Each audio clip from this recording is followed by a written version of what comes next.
masuk ke mata pelajaran, kita berdoa bersama-sama ya, yang dipimpin oleh ketua kelas. Siapa di sini ketua kelasnya? Baik, saudari Hana. Berdoa mulai. Bismillahirrahmanirrahim. Rabbi shrah li sadri wa yassir li amri wahlul 'uqdatam min lisani yafqahu qawli. Rabbi zidni ilma warzuqni fahma. Amin ya rabbal alamin. Baik, saudari Hana, terima kasih ya. Sekarang kita masuk dalam absen. Syukir Malina, Mas Saki, Hana, Zakia, Eka. Baik, alhamdulillah pada masuk semua ya. Semoga di pembelajaran kita berikutnya kalian pada masuk juga. Sekarang kita masuk di materi pembelajaran, oke? Sekarang kita mempelajari tentang berperilaku terpuji, yaitu tentang husnuzon, raja dan taubat.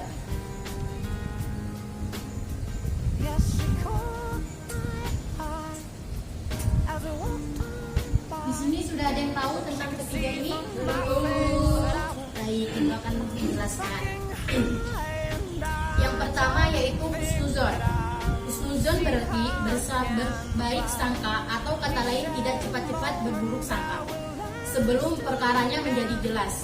Dalam kehidupan sehari-hari, manusia akan berinteraksi dengan sesama dalam suatu pergaulan. Hal itu disebabkan manusia adalah makhluk sosial. Nah, dalam husnuzon ini dibagi menjadi beberapa bentuk, yaitu husnuzon kepada Allah. Di sini sudah ada yang tahu husnuzon kepada Allah itu seperti apa? Baik, Ibu jelaskan lagi ya. Husnuzon kepada Allah yaitu hukumnya wajib dan akan sangat mendukung proses pemantapan jiwa keimanan manusia. Contohnya di sini, kita diberi cobaan kepada Allah gitu. Tapi kita berpikirnya harus husnuzon, yaitu berprasangka baik. Dalam arti kita diberi cobaan, pasti cobaan itu akan berdampak baik kepada kita. Di dalam cobaan itu pasti selalu ada hikmahnya, gitu ya. Jangan berpikir kalau dikasih cobaan Allah itu jahat, jangan. Tapi kita berprasangka baik kalau cobaan itu akan membawakan hikmah kepada kita. Terus yang kedua, husnuzon kepada sesama. Yang dimaksud dengan husnuzon kepada sesama yaitu kita tidak boleh terburu-buru berprasangka buruk atau jelek kepada orang lain sebelum semuanya jelas. Nah, contohnya di sini Ibu ambil tentang contek menyontek ya. Nah, Eka ini ingin nyontek kepada Umi. Nah, tapi Umi tidak memberikannya. Kenapa? Tapi Eka udah langsung mikir nih ya, kalau Umi ini jahat banget gak ngasih Zakia, maksudnya tidak ngasih contekan gitu kan ya, jahat banget pelit. Padahal dalam maksud Zakia ini tidak memberi contekan supaya Eka belajar dulu mengerti gitu kan. Tuh, jadi kita harus berprasangka baik pada sesama yaitu ya. Terus yang ketiga, husnuzon kepada diri sendiri. Husnuzon terhadap diri sendiri bisa berarti bahwa kita harus mempunyai penilaian baik terhadap kita. Jadi contohnya gini, kita nggak boleh yang namanya membanding-bandingkan kita dengan orang lain. Tapi coba berpikir, daripada kita berpikir membanding-bandingkan, oh orang itu kayak gini, kayak gitu, kayak gini, kayak gitu, kita mikir aja kalau di dalam diri kita itu ada potensi yang harus bisa kita gali gitu untuk mencari yang baik gitu. Dari pokoknya intinya kita harus cari potensi dari diri kita daripada kita harus ikut orang gitu. Pokoknya berprasangka baik terus. Oh, di dalam potensi diri kita ini ada loh yang bisa dikelola, yang bisa menjadi prestasinya. Nah, terus yang materi selanjutnya yaitu hikmah dan keutamaan husnuzon. Hikmah dan keutamaan husnuzon yaitu ada 5 di sini dibagi, yaitu husnuzon akan mendatangkan ketentraman lahir dan batin. Jadi kalau kita sudah ada sifat husnuzon, pasti kita berpikir dengan baik. Nah, terus kalau kita udah berpikir dengan baik, pasti hati kita akan merasakan tenang. Yang kedua itu menunjukkan bahwa ia telah memiliki jiwa yang takwa, sabar dan tawakal. Yang ketiga, senantiasa dicintai Allah karena ia senantiasa menerima ketentuan Allah. Pasti kalau orang sudah husnuzon, berprasangka baik kepada siapapun, kepada Allah, kepada diri sendiri, kepada sesama, pasti Allah sangat menyukai. Kebalikannya, tapi kalau kita ada pemikiran yang jelek, Allah sangat tidak menyukai dengan hamba-hambanya yang seperti itu. Yang nomor 4, senantiasa dicintai oleh sesama karena orang lain merasa tidak dirugikan.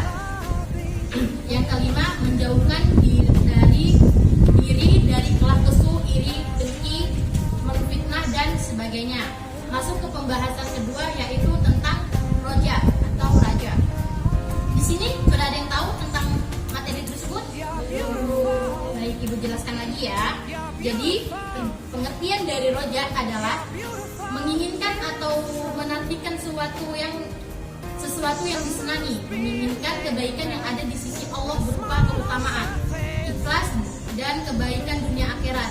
Raja adalah sikap mengharap ridho Allah Subhanahu wa taala dan pertolongan Allah Subhanahu wa taala.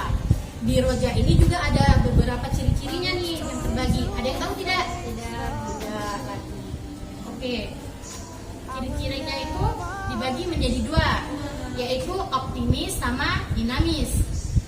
Optimis di sini apa yang dimaksud? Yaitu memungkinkan seseorang melewati setiap tahap kehidupan dengan lebih indah dan membuat suasana hati lebih tenang. Rasa optimis dapat menghilangkan penderitaan batin seseorang dan harapannya dapat timbul kembali. Contohnya yaitu kalau optimis, contohnya itu dia tidak takut gagal. Karena dia optimis, karena dia yakin bahwa tujuannya itu pasti akan tercapai. Paham? Nah, yang kedua itu dinamis.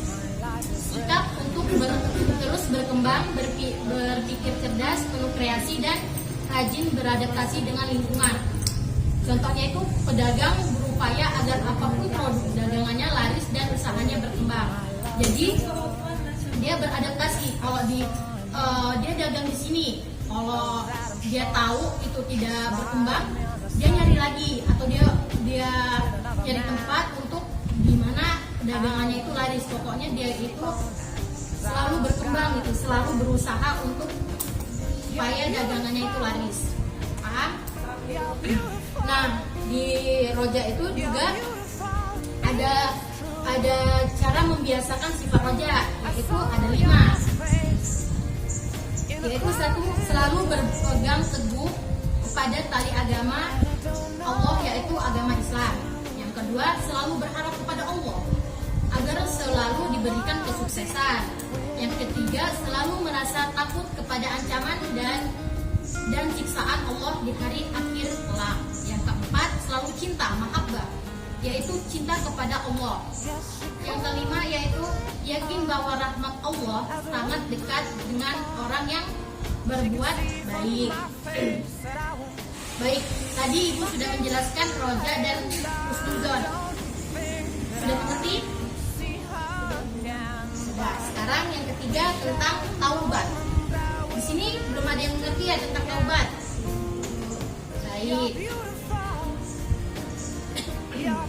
Sekarang Ibu jelaskan tentang pengertian taubat.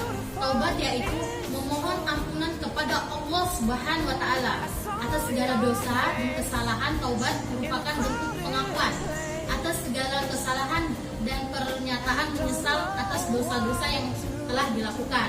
Syarat taubat yaitu 1, taubat yang dilakukan seketika itu juga. Jadi kalau dia sudah melakukan kesalahan, dia langsung bertobat di detik-detik itu juga gitu.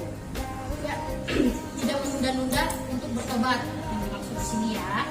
Yang kedua, jika ada hak orang lain yang harus diselesaikan terlebih dahulu. Yang ketiga, tobat hendaknya merupakan tobat nasuha. Yang keempat, mengakui dan menyadari bahwa dirinya sangat membutuhkan atau ampunan Allah Subhanahu wa taala. Yang kelima, mengganti kesalahan dengan kebaikan. Nah, dari tobat itu juga kita dapat hikmahnya. Hikmah orang yang bertobat yaitu orang yang bertobat akan sadar bahwa ia tidak sempurna dan bisa berbuat kesalahan. Karena itu bisa menimbulkan sikap hati-hati, tidak gegabah lagi. Jadi kalau dia sudah ada sifat tobat, dia akan lebih berhati-hati. Dia tidak akan mengulangi lagi. Ya.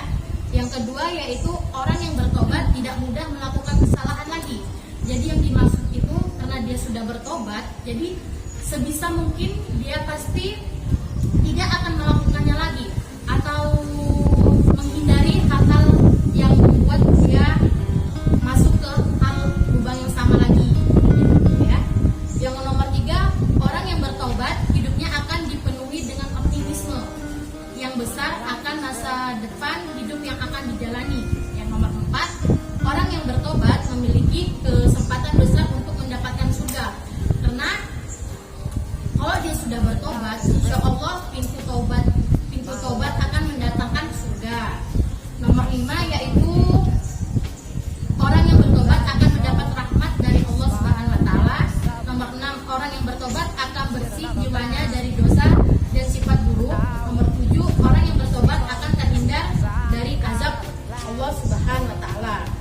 Baik, itulah tadi materi yang Ibu jelaskan. Ada yang bertanya anak-anak? Baik, anak, apa pertanyaannya? Baik, Ibu akan jelaskan. Tobat nasuha adalah tobat yang semurni-murninya, atau bisa dibilang dia tidak akan melakukan kesalahan itu lagi. Dia bertobat pada Allah Subhanahu wa taala supaya dia diampuni dan dia tidak akan mengulangi kesalahan itu lagi. Jadi bagaimana? Sudah mengerti? Sekarang gantian Ibu yang bertanya pada kalian ya. Coba yang namanya Cutir Malina. Oke, tadi Ibu sudah menjelaskan tentang pengertian roja. Sekarang coba jelaskan kembali. Roja adalah menginginkan atau mengertikan sesuatu yang menginginkan kebaikan. Allah berikan keutamaan, ihsan, dan kebaikan dunia akhirat. Roja adalah sikap mengharap ridho, rahmat, dan pertolongan Allah Subhanahu wa taala pada yakin pasti dapat diraih. Baik, terima kasih. Berarti Cuk yang menonton dan mendengarkan ujian. Terima kasih ya.